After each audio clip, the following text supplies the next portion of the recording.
New York City, the city that never sleeps. To the world, it's a city of dreams.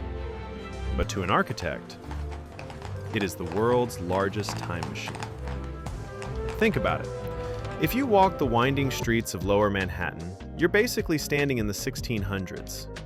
If you look at Midtown, you're transported straight to the Art Deco era of the 1930s.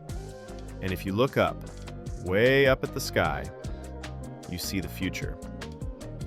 Today, we're going to decode this concrete jungle. How did a city that started with mud houses end up touching the clouds?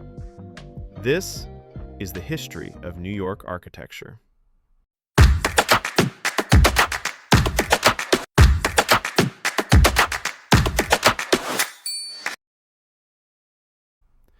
Now, in the beginning, believe it or not, there were no skyscrapers here. None. When the Dutch arrived back in 1624, they didn't call it New York. They named it New Amsterdam. The architecture back then was simple, just timber houses and stone walls. Actually, here's a fun fact. Did you know that a house built in 1652 is still standing in Brooklyn today? It's called the Wyckoff House. It is officially New York's oldest surviving structure. You have to imagine, at that time, Manhattan wasn't a city. It was full of farms and forests. Even the name Wall Street, it exists because there was literally a wooden wall there just to protect the city. Then, everything changed. The Industrial Revolution hit in the 19th century. Cast iron was invented. Suddenly, in places like Soho, beautiful buildings with massive windows began to rise. But the real game changer? The invention of the elevator. Now, buildings didn't just have to get wider, they could go up. Fast forward to the 1920s and 30s. This was New York's golden era. Architects adopted a new style called Art Deco. Just look at the Chrysler Building. That crown? It's still considered the most beautiful design in the world. And then you have the Empire State Building. Listen to this. It was built in just 1 year and 45 days. 1 year.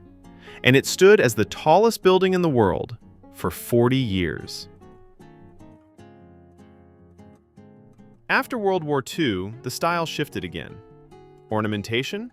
Gone. Architects adopted a new philosophy. Less is more. It was the era of the glass box. Sleek, sheer buildings made of nothing but glass and steel. Like the Seagram Building. No carvings, no gargoyles, just simplicity and power. This is the style that defined the corporate Manhattan we know today. But the 21st century started with a tragedy. The 9/11 attacks pierced the heart of this city. But New York?